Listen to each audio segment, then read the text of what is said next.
আসসালামু আলাইকুম। আমি ফাহাদ বিন হালিম, আইএনডিআর এর পক্ষ থেকে।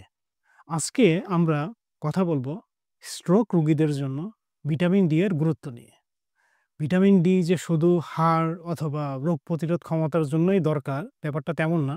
একজন স্ট্রোক পেশেন্টের মস্তিষ্কের রিকভারি, তার মাসলের শক্তি, ব্যালেন্স ইস্যু এবং প্রদাহ কমানো বা তার রোগ প্রতিরোধ ক্ষমতার জন্য ভিটামিন ডি খুবই গুরুত্বপূর্ণ হিসেবে কাজ করে। এছাড়া ভিটামিন ডি শুধু স্ট্রোক রোগীদের চিকিৎসায় নয়, বরং স্ট্রোকের ঝুঁকি কমাতেও সাহায্য করে। যেমন ভিটামিন ডি এর যদি ঘাটতি থাকে তাহলে আ উচ্চ রক্তচাপ বা হাইপারটেনশন, ডায়াবেটিকস, রক্তনালী শক্ত হয়ে যাওয়া বা অ্যাথেরোস্ক্লেরোসিস এই ধরনের সমস্যা দেখা দেয়। অর্থাৎ ভিটামিন ডি এর ঘাটতি স্ট্রোকের ঝুঁকি বাড়ায়। একজন স্ট্রোক পেশেন্ট আ যখন তার মস্তিষ্কের রিকভারি শুরু হয়, তখন মস্তিষ্ক বিভিন্ন ধরনের সংযোগ তৈরি করে, অর্থাৎ নিউরাল কানেকশন তৈরি করে।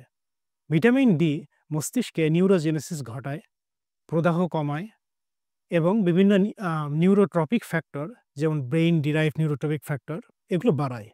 ফলে মস্তিষ্ক রিকভারিতে খুবই ভালো ফলাফল আসে। স্ট্রোক রোগীদের কিছু সাধারণ বা খুব কমন সমস্যা থাকে, যেমন মাংসপেশির দুর্বলতা, ব্যালেন্স ইস্যু, ব্যালেন্স থাকে না, রোগী সহজে পড়ে যায়। ভিটামিন ডি মাংসপেশির শক্তি বাড়ায়, অর্থাৎ মাসেল কন্ট্রাকশনের শক্তিটা বাড়ায়। মাসেল ফাইবার যেমন টাইপ 2 মাসেল ফাইবারের শক্তি বাড়ায়। ফলে মাসেল ইস্যু জনিত বা মাসেল জনিত যে সমস্যাগুলো সেগুলোর অনেক উন্নতি লাভ করে। আবার স্ট্রোক রোগীরা যেহেতু খুব কম নড়াচড়া করে বা তেমন একটা নড়াচড়া করে না, ফলে তাদের হাড় দুর্বল হয়ে যায়। দেখা যায় পুনর্বাসন চিকিৎসায় ব্যায়াম করানো, যেহেতু ব্যায়াম করতে হয়, তো এক্ষেত্রে ফ্র্যাকচারের একটি ঝুঁকি থাকে। তো ভিটামিন ডি হাড়ের স্বাস্থ্য ভালো রাখে, অর্থাৎ ক্যালসিয়ামের শোষণ বাড়িয়ে আ হাড়ের স্বাস্থ্য বা হাড়ের হেলথ ভালো রাখে।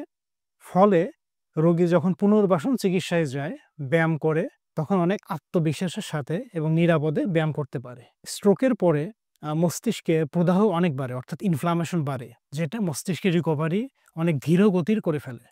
ভিটামিন ডি সরাসরি মস্তিষ্কের আ এই ইনফ্লামেশন বা প্রদাহ কমায়, মস্তিষ্কের অক্সিডেটিভ স্ট্রেস সেটি কমায়।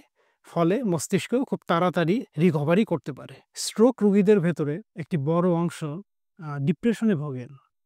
ভিটামিন ডি যেহেতু সরাসরি সেরোটোনিন নিয়ন্ত্রণ করে, ফলে ভিটামিন ডি রোগীদের মুড উন্নতি করে, ডিপ্রেশন কমায়।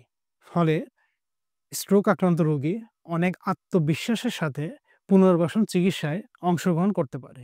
এছাড়া ভিটামিন ডি সরাসরি রোগীর রোগ প্রতিরোধ ক্ষমতাকে উন্নতি করে, ফলে রোগী খুব সহজে সংক্রমণে আক্রান্ত হয় না। এখন ভিটামিন ডি যেহেতু এটা সূর্যের আলো থেকেই পেতে হয়, তো যদি একজন স্ট্রোক আক্রান্ত রোগী পর্যাপ্ত সূর্যের আলো না পায়, তাহলে একজন চিকিৎসকের পরামর্শ অনুযায়ী রক্তে ভিটামিন ডি এর পরিমাণ দেখে সাপ্লিমেন্ট গ্রহণ করতে হবে।